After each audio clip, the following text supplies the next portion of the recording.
Have you ever thought about taking an art form that you're really passionate about, whether it is painting or writing or, I don't know, stand-up comedy? And have you felt this pull to combine this art form that you love so much and also your appreciation for animals, your deep respect for wildlife?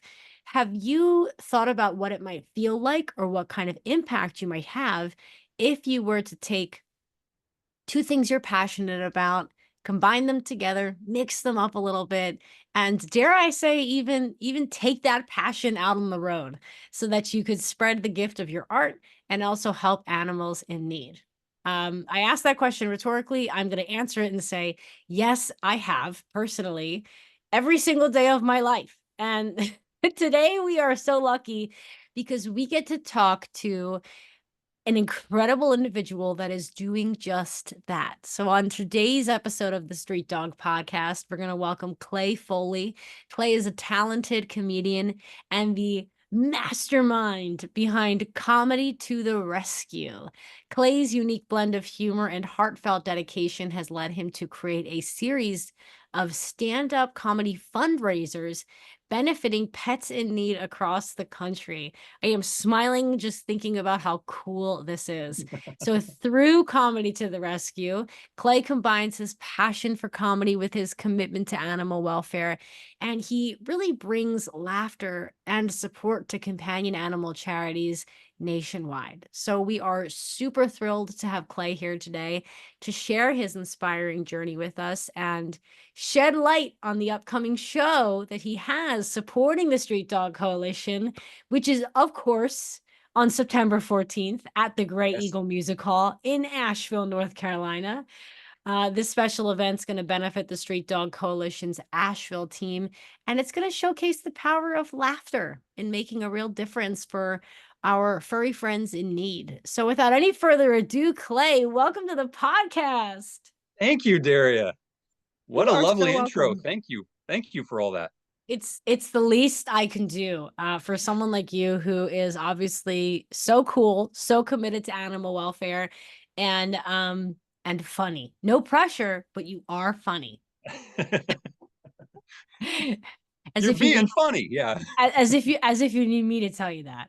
So, I do want to say I see a handful of folks are tuning in live. Please don't hesitate to share some love for Clay. Share any questions or comments you have behind as this conversation unfolds.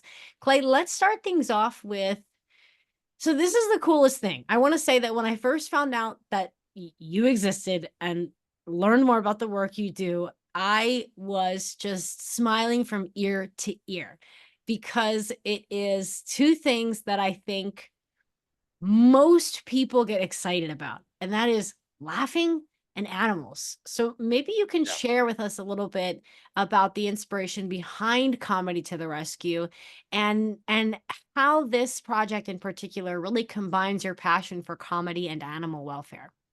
Well, thank you. When I had the idea for this, it was a bit of a light bulb moment, and I thought the same thing. Like, wow, combining passions here. Oh my gosh. So I in 2006, I kind of fell backwards into a career here at my local humane society. I'm in Central Illinois. I'm in Champaign, Illinois. And 2006, I was burnt out on working the retail world. I had worked for some major retailers, was a manager at some of those stores, very burnt out on that. And I applied at our local humane society here. They were hiring a new position called humane investigator and humane educator. Wow. You of course know what both of those are. Yeah. In 2006, especially the humane education side was relatively new for this area in Illinois. So I went through a series of interviews for the job with no experience whatsoever with companion animals or law enforcement or education, and I was hired. And for the next 10 years, that career it really opened my eyes. I really fell in love with animal welfare, with both sides of it, both the cruelty investigations and the humane education, visiting schools and teaching children and whatnot. Just fell in love with all aspects of it. And for the next 10 years, from 2006 to 16, I was in that role, and just loved it. And I'm so lucky that in 2006 that they took a chance on me, someone with no experience, and hired me for the position. That's wild. Can I ask? I know you haven't fully finished answering this question, but did your investigations like require undercover investigation? That is hard work. That's like deeply challenging emotionally. They It is, no matter what it can be challenging, right, day to day. No, it's called humane investigator. That's the term that they use here in the state of Illinois. You're a humane investigator. Really, you're an animal cruelty investigator, or Mm, uh, whatever they call it in other states. yeah. So someone calls our local humane society if they have concerns about their neighbor's dog Mm. out in the backyard, or their sister's cat that's sick and not receiving veterinary care. And then I was licensed by the state of Illinois to be able to go and knock on the door, have a conversation with them, and make sure all the companion Oh, animal wow. welfare laws are being followed, and whatnot.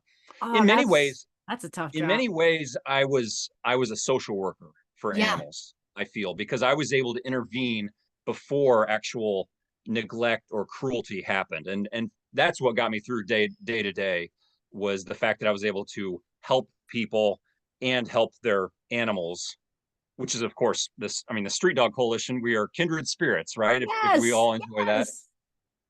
So that lasted 10 years. And in 2016, I had some personal upheaval. I went through a separation from my first wife, and some other personal things. And I left animal welfare.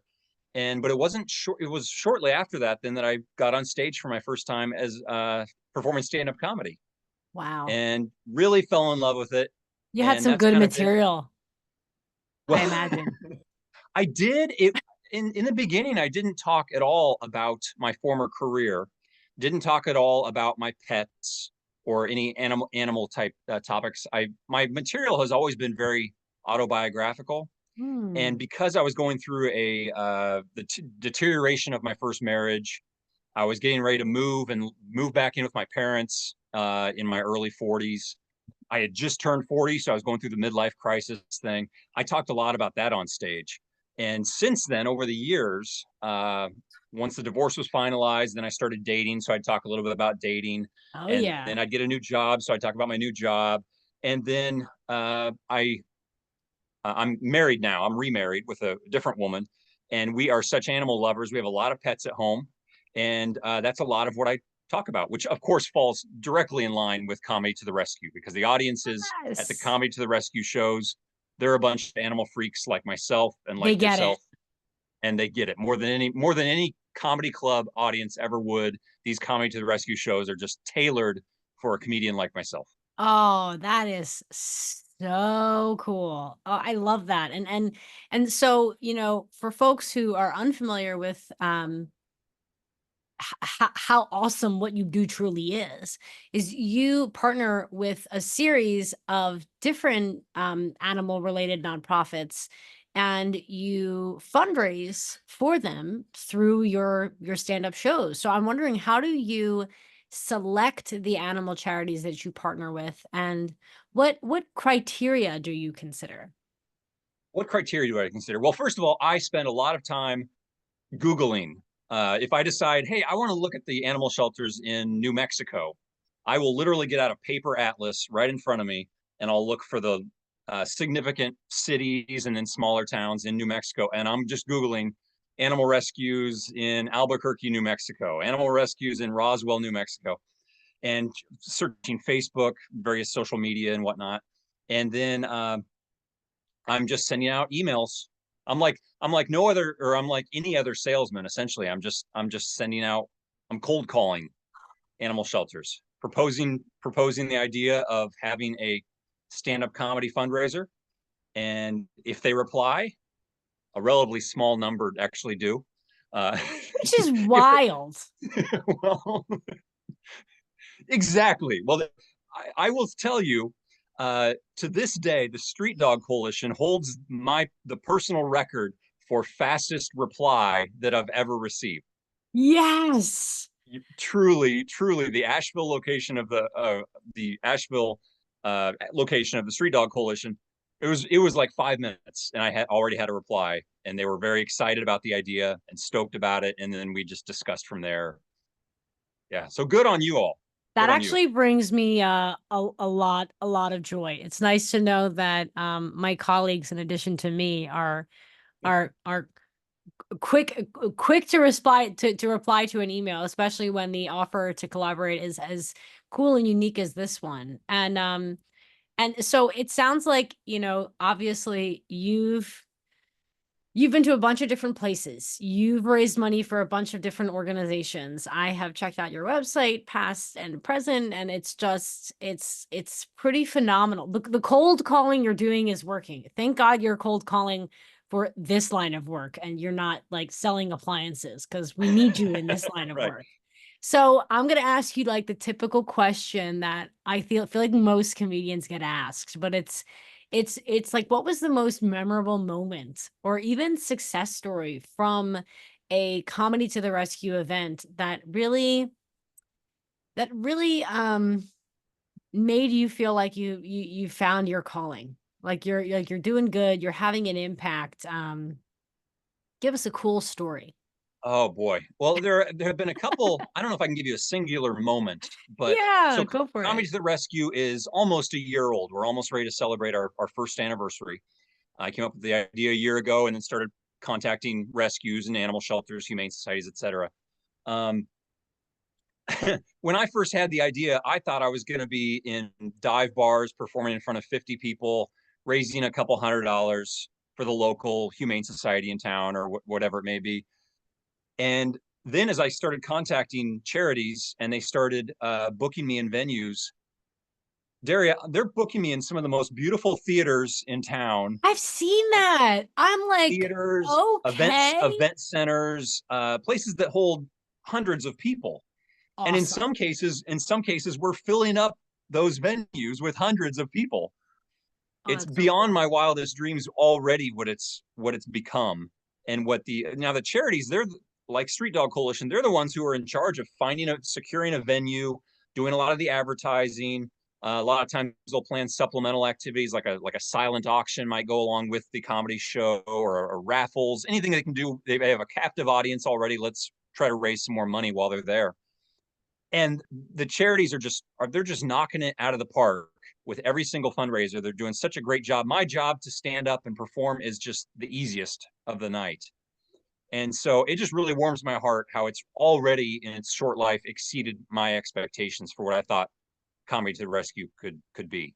It's so cool, and I have to say, part of me is, like, shocked. The other part of me is totally not shocked because this idea is so unique. We in the nonprofit fundraising space, we have, like, galas, we have other small fundraising events with, like, Sure. local breweries, and they're all fine and dandy and really cool, and we can gather people and get people there, but this this project of yours really just like cuts through the noise of all that. In springtime, there's like 50 galas you can go to locally, but there is, I have to imagine, very few opportunities to laugh and support animals and go to a local venue and really just be a part of something that feels special. Like when you're coming to town, I know that you may not be coming to town again for a while, or we may not have the opportunity to experience both comedy and benefiting animal welfare at the same time. So big props to you. This is certainly not a marketing seminar, but you have like the niche is so cool, it's so specific, and, it's like it's so simple. It's of course gonna be successful, and I'm wondering, this idea of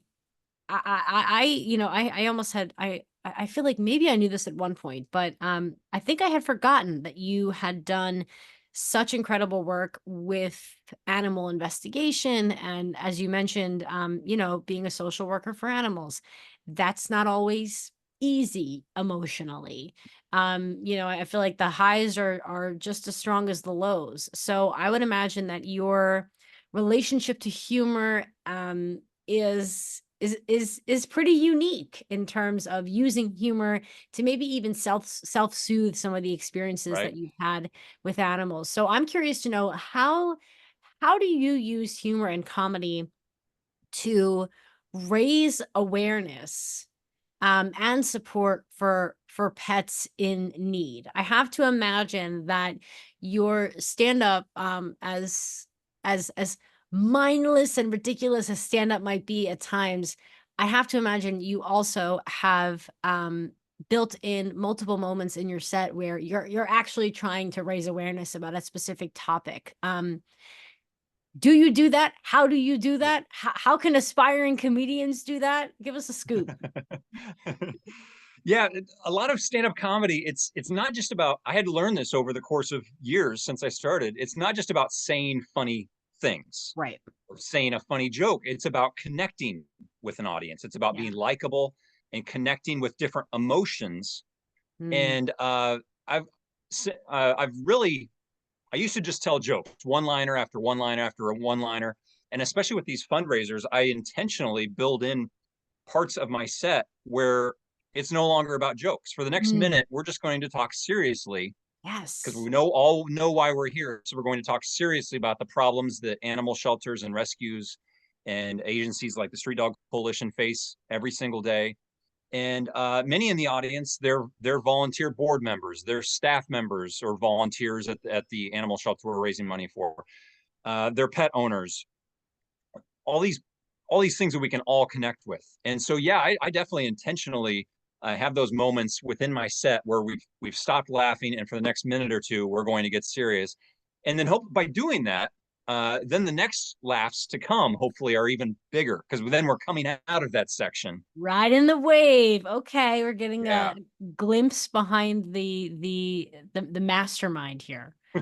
Oh, that's so cool. And I think what you're saying makes perfect sense is that laughter and humor I think can be a great tool that allows people to kind of drop their guard a little bit and almost softens them and opens them up to receiving new information, to learning a bit more about themselves, the world they live in, and how they should or should not be caring for their animals.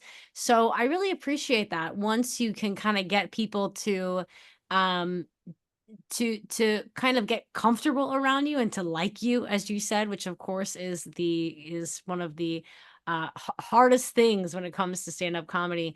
Then you kind of have them like in the palm of your hand and you can get that message across, which is so cool. Yeah, and speaking of messages, I hope that September 14th, Asheville, North Carolina, I hope that some in the audience might not even be familiar with the Street Dog Coalition. Oh, that'd be so cool. You know, of course there will be SDC supporters there, but my hope is that there'll be brand new people. They heard about a comedy show that's benefiting animals in their community. They come out, and then wow, talk about an eye-opening experience to learn about the work that Street Dog Coalition's doing in Asheville. Such a unique cause Yeah. and a unique mission, and I gotta believe that's going to happen that night. Yes, I I Yeah. I I think so too. And I appreciate you saying that. I think that's kind of the great thing about comedy is it attracts people that are very familiar with the comedian or very familiar with the venue or very familiar with the mission. But then it also attracts people who just got dragged to the show by their husband and don't even know what to expect and don't even know why they're here, but they're ready to laugh. It's so I just really appreciate you saying that because I'm laughing because I have been both the person that has dragged people to comedy shows and who has been dragged to comedy shows having no idea what to expect. And that's always kind of great when you don't know what to expect and you can go there and learn something new and laugh and I just really appreciate the fact that you try to um share a message with individuals as to how they can kind of create a more compassionate planet. One of my favorite stand-up comedians, Preacher Lawson. Are you familiar with Preacher Lawson? Semi familiar, yeah. I know of Preacher Lawson. Oh, Preacher Lawson is great. Preacher Lawson is very, very vegan, And all of his, not all of his, a lot of his stand-up moments are talk about how he's vegan. And like one of his most famous ones was talking about how he, woke up one day and decided that he didn't want to have, that it was a good idea to not have any friends. So he went vegan. And then he really just uses that as an opportunity um, to talk about like animal welfare and talk about animal agriculture and talk about a heavy lift there in the middle in the middle of a comedy set. I hope you have fun Googling him later. His stuff is pretty great. And I will, and I know that you happen to be vegan. Is that yes, correct? that is I true. I am as well. Um, and so Oh, for a very long for a very long time, I'm older than you, OG vegan. obviously. I am OG vegan. Yeah. Yes. Okay. Okay. Sold. Sold from one Yeah. vegan to the next. Oh, then you gotta And like have a field day with Preacher Lawson. His stuff is ridiculous. oh, I'm sure. Yeah. And I experience this on a much smaller level, of course, than Preacher Lawson does. But I will talk sometimes in my sets about being vegan, and I'll in front of some audiences, I'll really open their eyes, and after the show, they'll be like, "You're so normal, like you're just a normal. I heard you were vegan, but then I realized you're just a normal guy."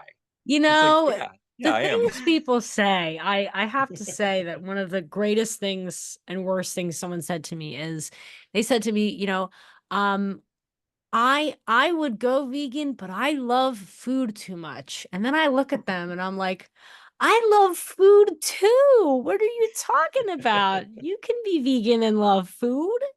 So that's really, really funny. Yes, vegans, they're just like us. Uh Before I continue to keep you here for 7 hours and talk to you about being a vegan comedian, because that is just so cool.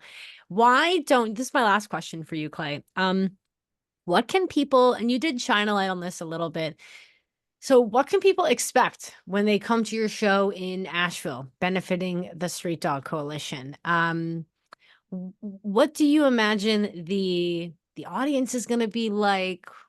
What why should someone come see this show? What's different about it? Yeah, it's both like other stand-up comedy shows they've seen, and I suppose in other cases it's not, or it's unlike stand-up comedy shows they've seen. You just expect an average 90-minute show. In addition to myself performing, that we will also have an opening comic. I forget her name right offhand. Excuse me for that, but I believe she's from the Asheville area, and so she's going to perform. I'm going to perform. Um, Generally, a lot of my material is about my own pets. As I told you before we started recording, I have many dogs and cats that I live with, and I love talking about them. And so we're gonna do some talking about that. And it's not just talking as well.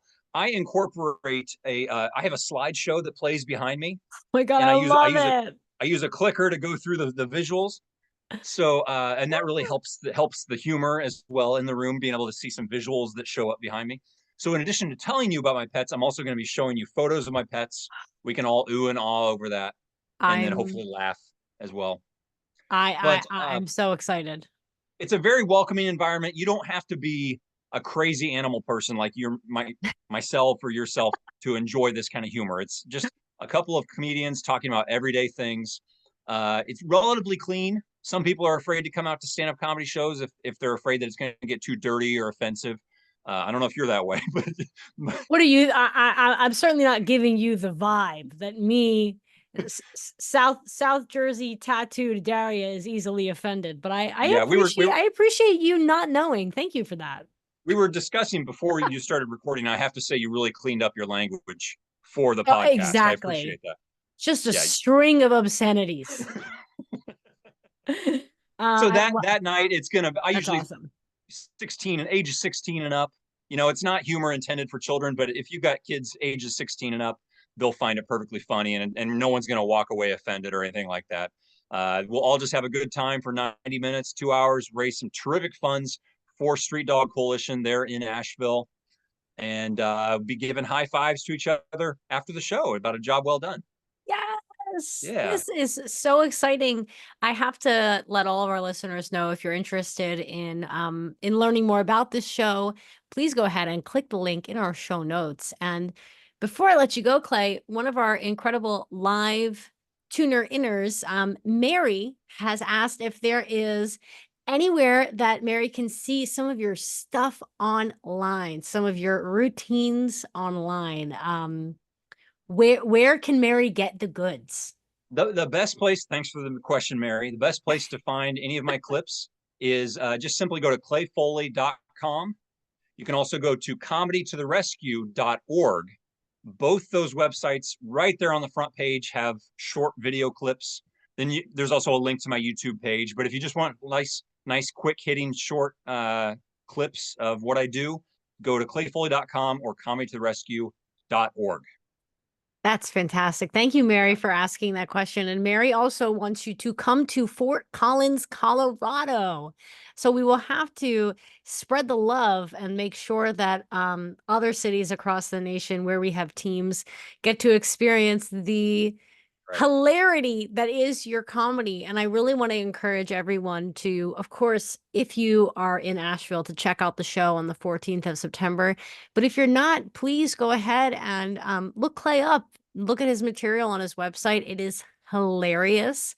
And I also want to encourage you to follow Clay online as well. Clay, can you remind me what your Instagram handle is? I feel like I should know this. This is I'm not really. I have an Instagram account, but I don't do anything with it. Okay, good for Facebook, you, Facebook. Rebel. Yeah. Well, it embarrasses me because I'm Facebook. Just look up Clay Foley or look up Comedy to the Rescue. Very easily done. Just search that and you'll be able to find me on Facebook, which is really where I update most of my stuff. Awesome. Yeah. Awesome. Clay, you are awesome. This was a really, really fun conversation. You did not tell a single joke, and my face hurts from smiling so much. I got to save it So, for when I'm getting paid, you know? exactly. Exactly. You can't hand the jokes out for free, or else we can't No, raise money for animals. that's right. That's right. On the other hand, will be handing out the jokes for free, and I'll be here all night, ladies and gentlemen, whether you like it or not. So, in all seriousness, Clay, I cannot thank you enough for your time today and for all of the incredible work that you do to help animals through being an OG vegan, through being an incredible stand-up comedian, all of your work in, investigating cruelty cases, humane education, and now this comedy tour that I can't believe you have only been around for a year. It feels like you've been doing this for longer. Just looking at your website, I was like, wow, this has been so you're getting some traction here. It's really And picked up steam. And I think in no time, our paths will cross in New Jersey, perhaps. So yay! yeah, I'm I'm actually traveling. I'm looking at coast to coast. oh, So I think in no awesome. time we will actually meet in person, which would be very lovely. Oh, that would be so cool. And I'm actually I'm in New Jersey, but I'm right outside of Philadelphia. If you're Okay. ever in Philadelphia, you got a fan here. I do. Thank you so much, Clay. I really appreciate your time today. And I really want to thank our listeners, Mary, and everyone else who tuned in live, and everyone who's listening to this as a replay. You guys are awesome. You're the reason why we meet every week to have these conversations. Please check out the link in our show notes. Go see Clay's show. It's going to be hilarious. Some highly relatable content for all of the animal lovers out there. Clay, again, I want to thank you for your time today, and I hope you enjoy your holiday weekend. You too. Thank you. It was really my pleasure. Thank you so much. Great conversation. Thanks, Clay. Take care and talk to you soon. Until next time.